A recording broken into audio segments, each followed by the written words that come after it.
Hey guys, welcome back. So today we're going to be talking a little bit about some of the seeds we've got started. So if you ever buy flowers and things like that from the store, you can save you a little bit of money on getting seed starters, those little trays and things like you'll find vegetables or flowers and things like that in.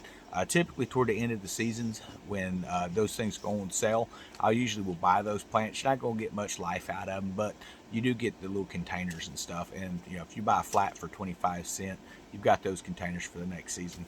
So what I've got is in a back shower area. We may do a video on that later, but it's not going to be in this one. But I've got it set up for those little planter trays, and I've taken and planted some of my squash seeds in.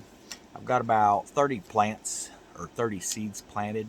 We're going to have more garden area than that, but I like to start part of it early if I can, and then the rest I'll move out. And what that does is, as these are producing and you're getting the vegetables and stuff off of it, your other plants are not kicking out a lot of fruit right away. So you don't want it all coming off of the plant all at one time. Kind of spread your harvest out, plant it out when you plant it, and you'll have your vegetables year round. And if you have an overabundance toward the end of the season, then you can get your canning and things like that in. So we got our squash. We have our, what are these called? These are the beefsteak tomatoes. These are supposed to be really nice size. And we have a green squash got put out. Some people call it zucchini. I don't know if there's a difference between green squash and zucchini, but this says green squash, so that's what we're going to call it on here. And then I love these. It's the little, the small tomatoes, cherry tomatoes, I guess you call them. Picked those up, got some of those planted out. And then we have the Valley Green white spine pickling cucumbers. So you can pickle these or you can just eat the cucumber. I ordered a big pack. There's another video, you can check that out. Just look under the playlist and look for garden, and it's going to have all these different type of things. But I ordered these seeds online, guys, and they actually have quite a bit of really good stuff that came in that pack. I think it's been a while since I made a video, about 20 or 30 different varieties of seeds that we're going to put out. And all of them are what you would call a non-GMO. Now, don't mistake that for organic. What organic is referring to is that they are grown without using chemical pesticides. Non-GMO means that the seeds are not genetically modified or genetically altered. They are heirloom, so anything that these produce, I can take some of the seeds from it and then plant next year, and it's going to give me the same type of plant with the same type of harvest for my crop. So make sure you're buying a non-GMO, non-genetically modified. They have a lot of different types of labeling for it, but you want to make sure that it's a heritage seed. So that's going to make sure that you have a little bit of stock for next year, so you don't have to keep buying seeds. And if you reuse your seeds every year and then keep seeds from your harvest, it's going to keep your seeds fresh. Yes, you can make a little seed bank in a refrigerator or things like that if you want to, but it's going to have to be type of a dry refrigeration type system. You don't want moisture getting to them. And this is just easier to find a nice cool spot, let your seeds dry out, and then place them in like some type of a bag and set them to the side so they're ready for next year. So that's basically all that we're going to discuss on this video right here a little bit. But with the weather being the way it is, can't get anything put out in the ground right now, so we're just going to get everything started in the shower area. And the easiest way to do that, so if you have like one of those skylights for your shower, you can rely on that if you want to. What I ended up doing is I bought a Bloom Spec. It's one of those LED things that says it's supposed to be like for 1,000 watts.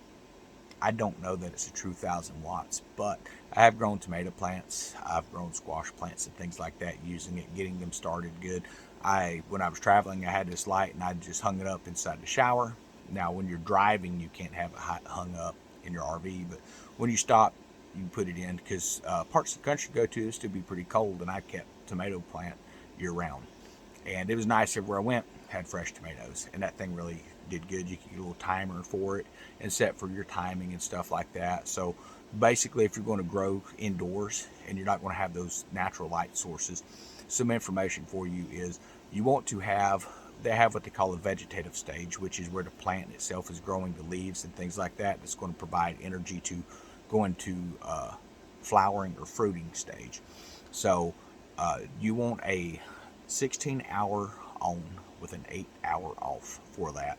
What that does is it allows a little bit of dark time for that plant to rest, and then it's still doing its business, but it's allowing the roots to grow down. Now when the light comes back on, it's absorbing energy with the leaves and things like that. So you will leave that in, say, a vegetative stage, and like I say, 16 on, 8 off, and your plant is going to get large.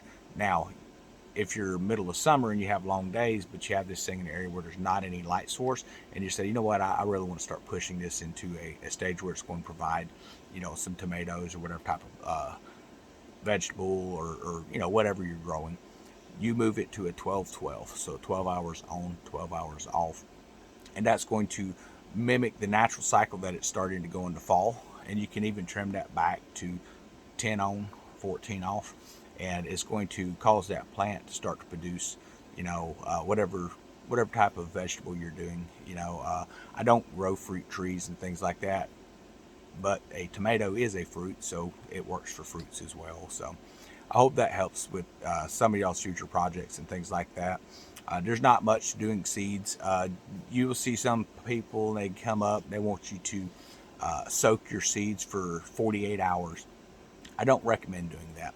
That's not for all seeds. So you can soak your seeds. I don't do longer than 8 hours, and that's on my more woody seeds, which would be like my squash seeds. Okay, I'm gonna pull one out here, guys, just kind of show you what we're looking at.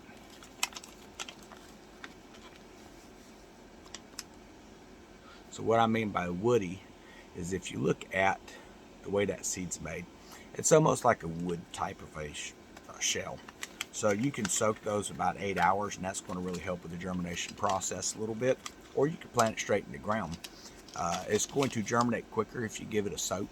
If you put that in there for 48 hours, you can potentially drown that seed. So I don't recommend doing 48 hours.